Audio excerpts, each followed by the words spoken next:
Age of Wonders 4 has just launched, and now we get to dive in on the very deep and enriching faction creation process. Whether you create your own or use one of the generic ones, a brand new and large mechanic of Age of Wonders is the Tome system. Starting with your first one at the start and ramping all the way up to Tier 5, there are a ton of options to go down, as well as plenty of different approaches you can take in each and every game.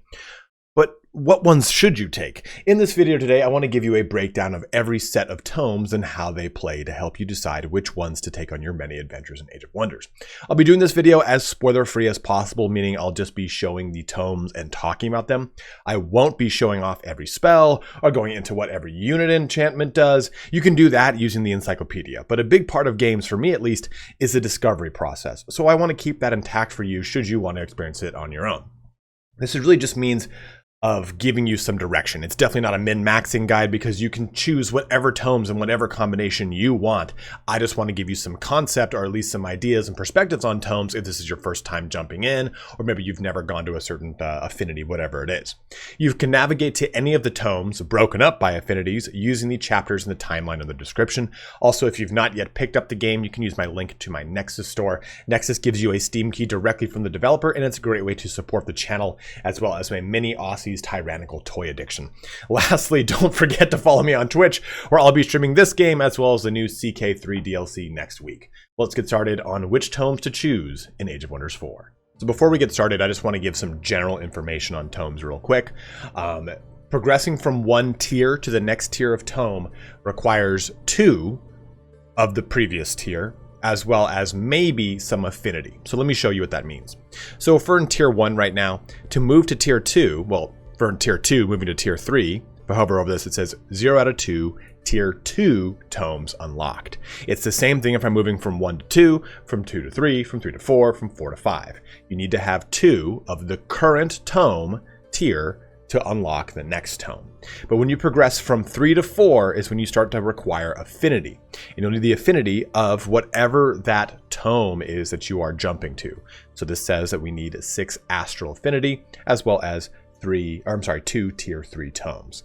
It's the same thing here for tier 5. You're also going to need 0 out of 2, requires 8 affinity, and you obviously only get 1 tier 5 tome. So that's worth noting too, right? You don't get to tier 5 and then start to collect them all like it's Pokemon. That's just not how that works. Also, every single tier, as you move up these, will give you affinity bonuses. And every tome you choose will always give you 2 affinity of whatever that bonus is. So that is something that is a blanket rule for every single tome. If I chose Astral, it's 2 per tome. If I choose over here into Order, it's 2 per tome. So that's just kind of worth noting. And also, like I said, you can check the encyclopedia if you want to see what unit enchantments look like or major enhancements. And I'll just show what that looks like really quick, just so you know where that is. So we'll go ahead and jump. Well, I'll press this button up here, encyclopedia, and we'll press this little helmet to go to our cultural units. And we'll look at the Anvil Guard. We'll press this button, and we have our major, our minor, and our enchantment buffs that you can apply using tomes. So enchantments here, you know, if I press Artisan Armaments, it kind of changes it. Not as much here. Maybe adaptive. Yeah, there. Adaptive armor. That changes it a lot. So you can see what that looks like. Or I can add in a minor race transformation here.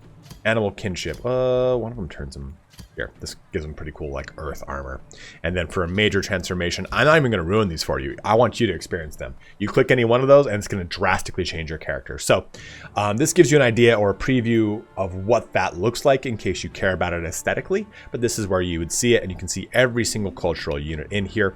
You can also apply these settings to any of the tome units, which are units that you get strictly from tomes. So just wanted to make these general statements first before we jump into our first set of affinities. So our first one to talk about is Shadow Affinity. And I've actually recorded this section already, and it was like 20 minutes long because I went through every little thing. And I'm not going to do that.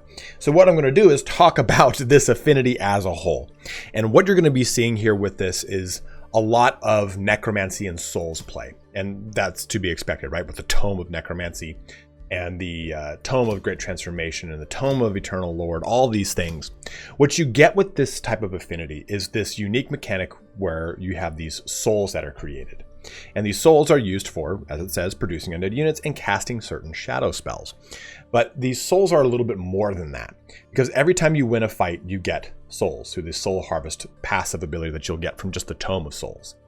And eventually, you'll get the ability to kind of additionally reap more souls. You have this soulbound ability, and that's important because it just gives you more souls every time you kill stuff. You can put it on your hero, you can put it on whatever. If you see this little icon, it denotes that it is a hero skill.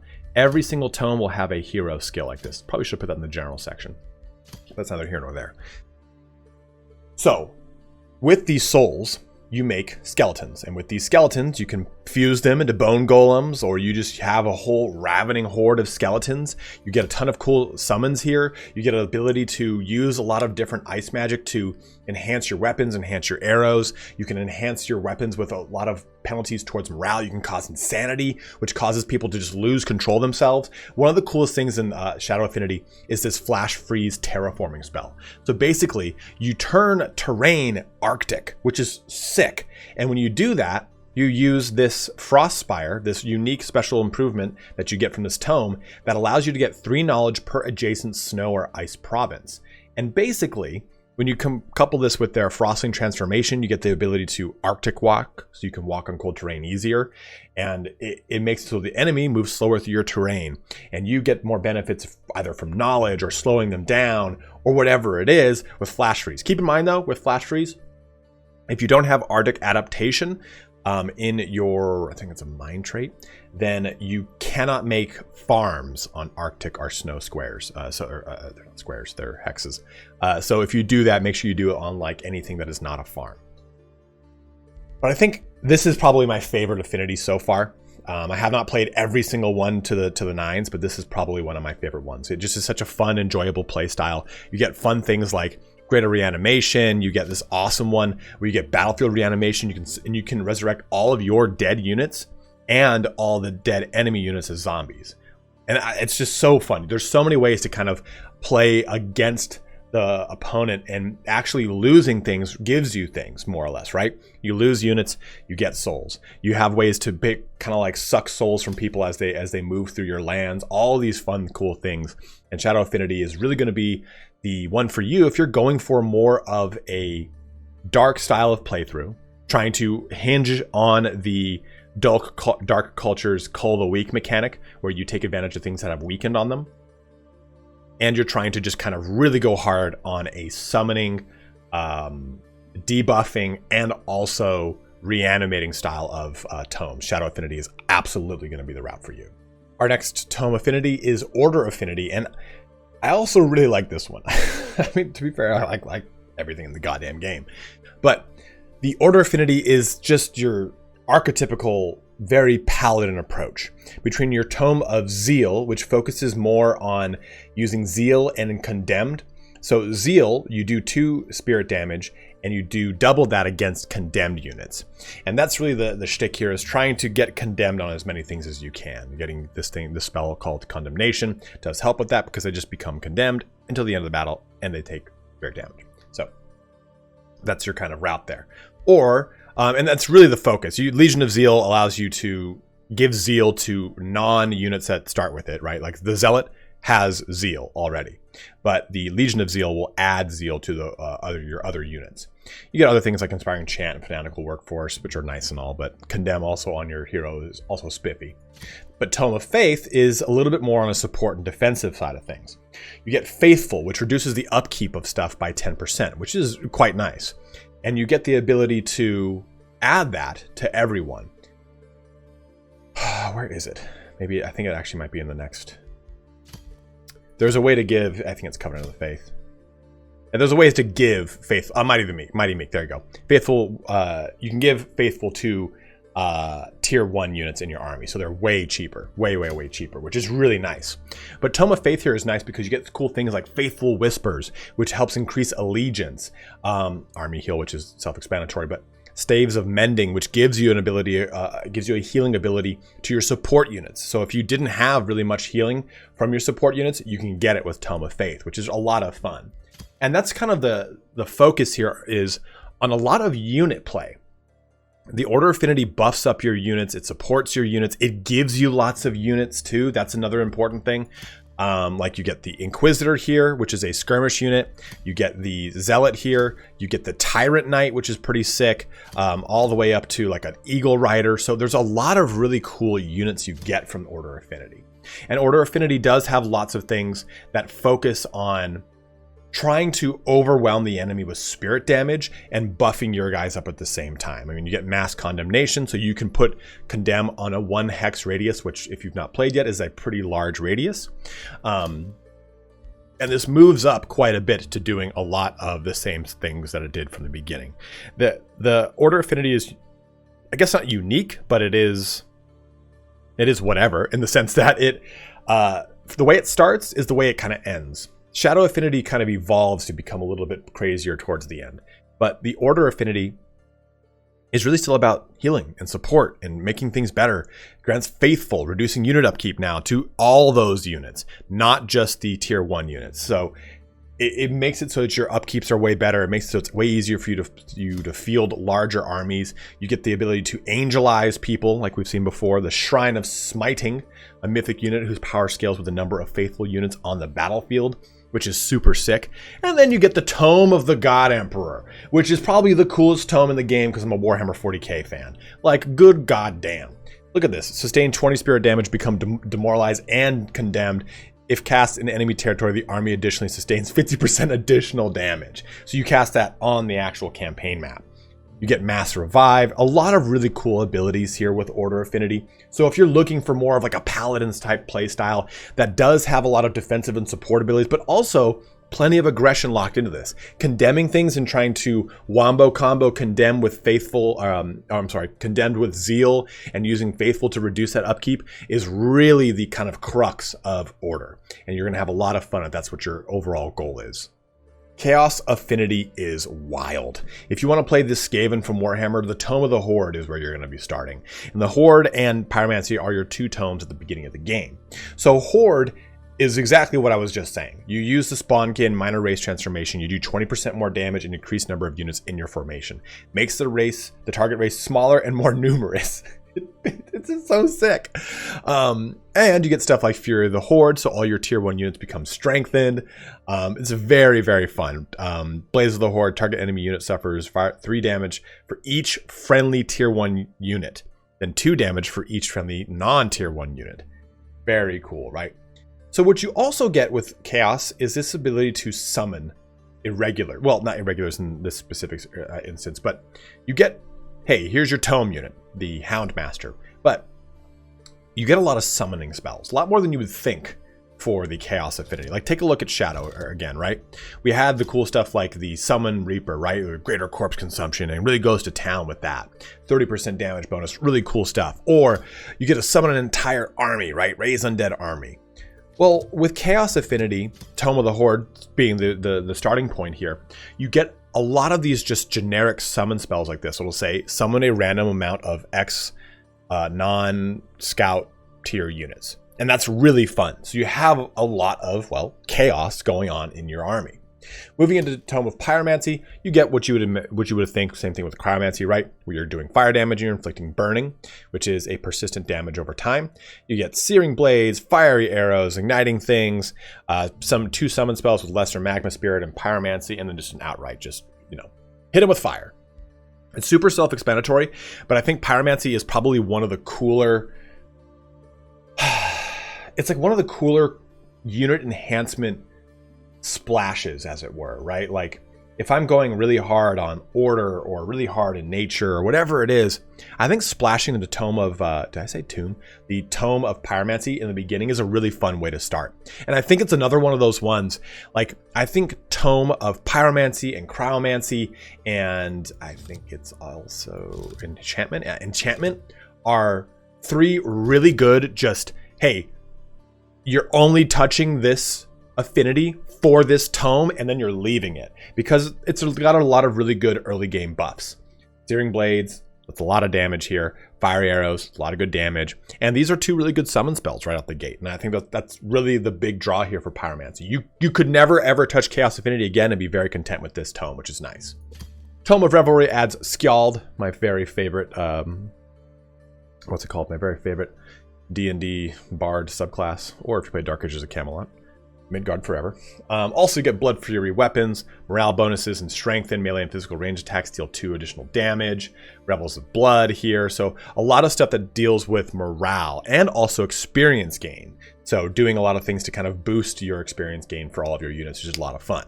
But Tome of Mayhem is very spicy. You get Summon of Gremlins, you get Infectious Insanity, you get a lot of these really fun stuff like Mark of Misfortune, so they do this. A lot of things to fumble, which is basically, if luck gives them additional damage or crit, then fumble is the opposite, right?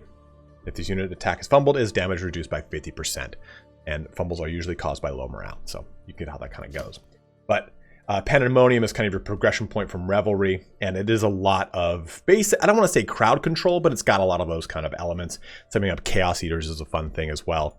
The Tome of Devastation as well gives you, like I said, more summon capability. You get Warbreed, a big shock unit.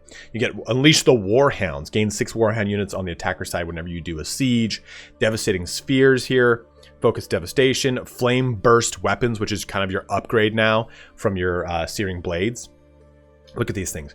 20% crit chance. Whenever this unit kills another unit, the killed unit explodes, dealing 20 damage to adjacent enemy units. No friendly fire. No friendly fire. Really, really, really fun there. And you can also get it on your hero, of course. But then the last 3 are where things get really out of control. You get, again, a really awesome major transformation in Demonkin, turning them all into demons. You get Fight for Power and Demonic Summoning, where you summon 2 random tier 3 or tier 4 fiends under your control. Like I said, lots of summoning here.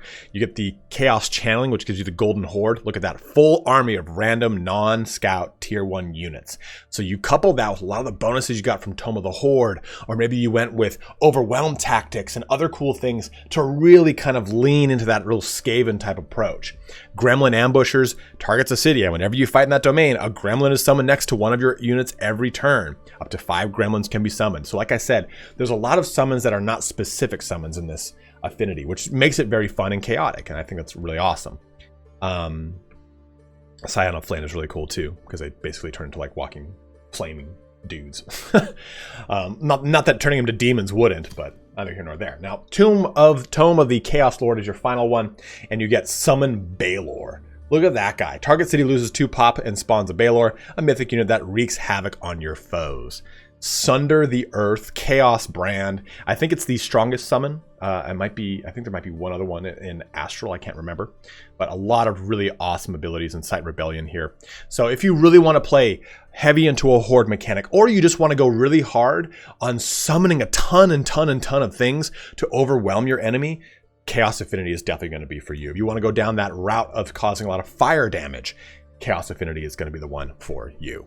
Do you too play Warhammer Fantasy and always wanted to be a Slann moving continents? Well, today you will do that with the Materium Affinity. So the Materium Affinity is really geared towards a lot of enchantments, but also mainly rock and fire damage, as well as terraforming and city manipulation, either sieging or bonuses. That's kind of the shtick of it. So the first one here is Tome of Rock. Hit yourself a little gargoyle, like the hit animated series. You get a minor race transformation right out the gate. Another summon, a stone skin spell, and then rock blast. Pretty straightforward, but you also get obsidian weaponry for your hero. Base melee and physical range attacks gain a base 60% chance of inflicting bleeding, which is pretty nice. Tome of Enchantment is probably the largest enchantment tome at the beginning of the game. You get 3 unit enchantments right out the gate. One for your defensive capabilities for your shield units, one for your range and skirmisher units, and one for all of your units that use weapons. So no battle mages, no support. Get all those bonuses right there. But you also get a bonus for your... I actually kind of don't like city spells like this very much, because I lose stability but gain production and draft. For me, I'm like, I'm just not that good of a player yet for me to go, I'll take the hit. But you also get a nice summon as well with the Copper Golem. So those are your tier 1 Materium tomes out the gate, and I really think, again, enchantment is another one of those tomes that you could take and never ever come back to Materium and get plenty of bonuses for your early game to really have a strong showing. Into artificing, you kind of get that progression point straight from enchantment, which gives you artisan armaments for crit chance, construct bolt repeaters whenever you're doing a siege. I get now an iron golem, which is just girthy siege magic, artisan fortification. And like I said, you're dealing with a lot of stuff with cities, either for sieging or buffing your own stuff. And you're going to find that more as we go into this. Tome of Winds. I had to deal with my terrible allergies there, but this is again a lot more of a movement based stuff here. Harness the powers of the wind to gain boosts of speed and disrupt enemies. Dust Storm helping out with that disruption on enemies that become blind, but 2 summon spells as well with the Zephyr Archer, as well as the Summon Wind Rager. The Abducting Cyclone target enemy hex and pulls the closest enemy to within 3 hexes of that location, which is pretty spicy. And Avenging Winds here. Whenever this unit is hit by an attack, the attacker has a base 30% chance of being pushed back 1 hex. I've never read that one. I don't think I've ever taken this tome, to be honest, but it's because there's so many other cool tomes that for Materium that I'm like, I just want to get to like this one, for example, is really sick. Like Melt Armor, they get Sundered Defense, which is so nice, and it's a target in a 1 hex radius, which is always really good. Adaptive Armor here is one of my favorite unit enchantments, because it gives status protection, bolsters resistance. Once per turn, whenever enchanted unit sustains non-physical damage, they gain, and that's what they get, and I love that. They get Steel Skin, another transformation. Transmute Resources is really nice as a sustained city spell. So target-friendly city converts their mana income, gaining gold, production, and food income equal to 75% of that mana income. So if I honestly find that I get oversaturated with mana, and it's a great way to kind of pivot that really nicely. But a lot of these are really fun, a lot of really cool focuses on a lot of different things. The Golden Realm is a great way to just get tons of gold. You can summon a giant gold golem. You get Gold Touch as a race transformation, 1 gold per pop in their cities. Tome of the Crucible has a lot of big fire and earth damage. Meteor arrows here, Meteor Shower. But the big one here is Tome of the Creator, which gets you Call the Titan of the Earth. To do some fun stuff, and the Earth Shatter Engine, which is a really sick siege project, as it were. Also another unit enchantment. It gives them Undying, so they come back to life, which is really great. So if you really want to go more of a durable, slower route that gives you a lot of city building capabilities, or either city destructive capabilities as far as siege stuff goes, and a ton of unit enchantments, I think Materium has the most unit enchantments. Then Materium is absolutely going to be the route for you. Our next one is Astral Affinity with Tome of Evocation and Warding. So Evocation is all about lightning damage. That's kind of the shtick here. With lightning focus, it's going to help out like your mages or lightning blades. It's going to help out your guys with blades, but you get Evoker and lesser Storm Spirit, stuff like that.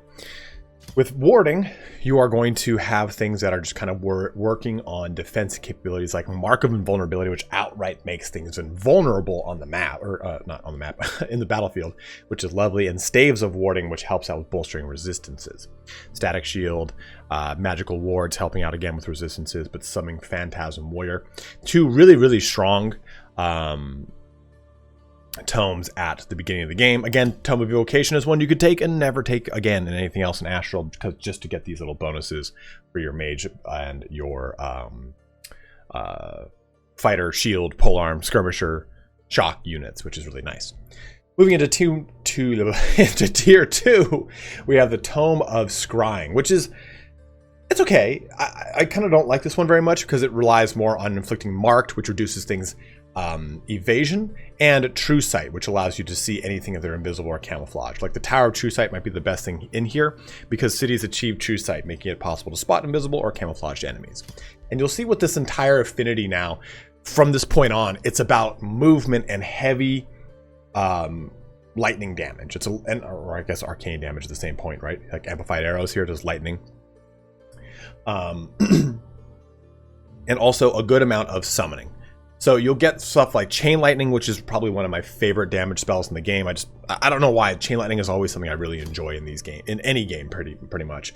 But Tome of Summoning allows you to summon a lot of creatures. Most things you summon, most things, not all the time, are considered magic origin. So if you see something that says reduces upkeep of magic origin, this would be that, and he would tell you if it is or not. But kind of keep those things in mind if you do summon stuff. But Tome of Summoning is exactly what you would expect. The Tome of Teleportation is where things kind of get really spicy now. So Mass Recall allows your friendly army to teleport back to the nearest owned city. without having to build a Spire of Recall, or whatever it is called in the game. Then emergent teleportation is on the battlefield, allows you to teleport to another another unit, and then heal, which is awesome. Or phasing enchantment gives you the phase ability, which is really, really, really strong. And this kind of just goes further into stuff with more summoning, astral reflections, which basically think mirror image from D&D more or less. But then you get into other fun stuff here with astral attunement, which makes so things now have pass through. They can just walk right through. So if you have like infantry in your front line, or you just have a ton of infantry, you can move through your own infantry, or you can move through the enemy directly into their backline and attack. It is awesome. Take a look at this here. Unit can move through obstacles. I just absolutely love it. Absolutely love it. It's probably one of my favorite. Phasing and pass through is really cool. Not to be confused with pass over, which is not an ability in the game. But you get astral shattering too, where you can just blow up a whole enemy province and then turn it into a bunch of marauding astral sea creatures. Like, that is so sick. The Archmage here, you get stuff like Time Stop, where you stun and distract and mark things. A Disruption Wave as a unit enchantment dispels all positive and negative effects on all enemies and armies, depending on what it is. Astral Travel is probably the coolest one, where you make your leader teleport to the target world hex. So, and Cosmic Overdrive gives very fast movement to the entire FX units of Magic Origin and combat summons. So a lot of really fast, hard-hitting movement in the Astral Tree. And you wouldn't think so, right? I think it wasn't what I initially thought when I jumped into these first 2 tier books, but it kind of progresses into definitely more of a movement, manipulation, crowd control, light crowd controlling style of affinity that relies heavily on boosting Magic Origin things and kind of just getting as much flanking damage as you want. Because with phase, you can pop up on any side of a creature as you want and do any kind of damage. So if you are trying to really heavily jump into a flanking style army, definitely jump into Astral Affinity. And the ability to just kind of pass through things and all that kind of fun stuff really makes this a cool and different affinity. Our last affinity is Nature. And Nature is really about going wide, a lot of expansion. Let's go into this here. So Tome of Roots is our first one, with a lot of poison damage. This is going to stack very well if you're the barbarian culture that does a lot of blight damage innately with their culture package. Poison blades and poison arrows are going to be your route. Healing roots with a lot of temp healing.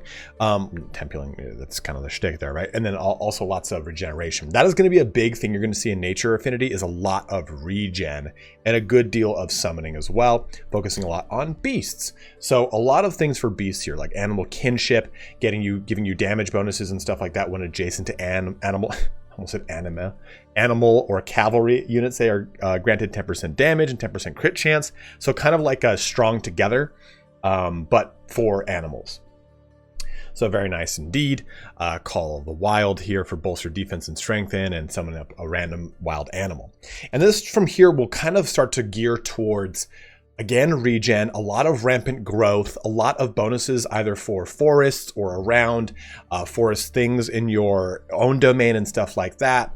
And a lot of stuff, of course, for poison. You get things like Leaf Skin as a minor race transformation for Forest Walk and Forest Camouflage, which is really cool here. Your Glade Runner, not to be confused with Blade Runner, probably one of my favorite movies of all time. Create forests, Entwine Protectors, Aspect of the Root, cool stuff like this. Tome of Fertility is where you really get to go wide, like I was saying. So Temple of Fertility here, food and draft per population. So as your cities get more population, they can build they can build into more population for one, but also they can build more units, which is really cool. Adds grassland features to target friendly province, works on desolate terrain, turns into fungus fields underground. A lot of cool things if you're underground, which is nifty here. Like animate flora and blossoms of life. Like, again, more regen here. Gain 3 stacks of regen, which is really, really nice. It's 18 hit points. There it is. So Cycle of Seasons is this really cool ability where basically anytime you are dealing with a fight, not a siege, but a fight in your domain, you get this Cycle of Seasons. And every battle turn, it changes into a different season. So winter, all enemies sustain 5 damage. Spring, all friendly units become strengthened. Summer, all units heal 5 temp hit points. Autumn, all enemies become weakened. I mean, that's a really cool mechanic. I mean, dude, you could even stack that with the dark culture there with the Call of the Week. There's a lot of fun things you can do with your culture and society traits to pull a lot of these things out, which is really cool. Withering Decay for your hero ability. Tome of Vigor gives you super growth. So you remember the Chaos one that made it so that your units were smaller and more in a formation? Well, super growth is the antithesis to that, the opposite to that, right? So Spawnkin, that was the name of it. This gives you more hit points and an retaliation attack, but you decrease the number of units formation, and they get big. They're beefy. They turn into muscle mommies, like for sure, 100%. They're massive. It's pretty goddamn cool. And more things toward beasts, empowering them, unleashing them, stuff like that. Unleashing them, I believe, summons them. Devolve, you can actually turn your enemies into beasts. Has a 90% chance to transform a random an enemy into a random tier 1 animal until the end of the battle, which is really cool. The Horned God. Oh, so sick. You get to do the wild hunt here, man. Tome of Paradise here gives you Gaia's Chosen, which is your major race transformation. A lot of really cool things here. Then the Tome of Goddess of Nature gives you stuff like Force of Nature, which is another unit enchantment for crit hits and blight damage on base attacks, mass regeneration here, or giving you vision of all forests grant vision on the world map. It's just a really cool affinity here that, like I was saying, if you want to go with one that's more geared towards buffing up any kind of animal play you want to go with, you want wolf mounts, you're going to get a lot of bonuses in here because you're going to be able to pull a lot of creatures into that kind of like pedigree of the wolf mount and such like that. Or you're going barbarian culture and you want to really boost up your blight damage. There's a lot of really fun things you can do with nature affinity, and I think it's one that it's very similar to green in Magic the Gathering. Big creatures, a lot of regen, but also like a lot of small, fast creatures. So you kind of have a lot of really cool punching power with Nature Affinity that comes into the later game, but the early game does give you plenty of ways to adapt and punch and move around, which is really fun.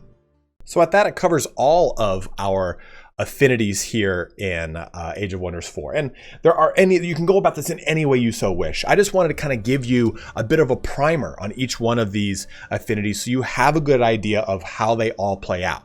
Now, again, like I said, I didn't jump into every little spell and tell you, oh, this one you got to do this and that and this, because I want you to explore how these affinities interact with one another. The game does tell you, hey, you know, if you use the Order Affinity, know that Chaos Affinity is the opposite to it, so you will deal with relation penalties. That does not mean you cannot use those two together. You can be a culture that uses Order tomes and Chaos tomes just fine. You do not need to think that you cannot pull from those. Go completely crazy with this. But what I will say is your best bet is to pull from one affinity primarily, with a secondary one, with maybe a gentle splash into a third. I've really compared it to Magic the Gathering, where you pretty much choose 2 colors with a splash into a third sometimes here and there. And that third splash should be maybe 1 or 2 tomes. You don't want to go too hard in one direction of an affinity. I'm sorry, you don't want to go too hard in multiple directions, because the game does have a lot of quest and dialogue and affinity checks where it will look at what your affinity is to see if you can get a unit, to see if you can get past a certain thing in an ancient wonder, whatever it is. So you do want to have one affinity that kind of leads the charge, because it unlocks a lot of doors for you. But by all means, after that, go crazy. Like if you have 1 at 9, the rest is like a 3, a 2, a 2, and a 1, do it. Doesn't matter. That's the best thing about this game. You can really build this however you want. And if you don't get those dialogue options, you'll never know, because they do not display unless you have the affinity. So it doesn't kind of create that FOMO where you're like, well, that fear of missing out, I got to go back there and go get this affinity to this before I even try that. Like, you won't even notice it's there. So it's a really fun thing that every time you play through the game, as you push through different affinities, other doors that you didn't even realize were locked will unlock for you, which is a great portion of Age of Wonders 4. But as always, guys, thank you so much for watching here today. If you have any questions about the affinities, or you want to know about how certain things will play together or whatever it is, by all means, go ahead and let me know in the comment section below. I am here to help out as best as I can. But as always, thank you so much for watching. Have a good one and take care.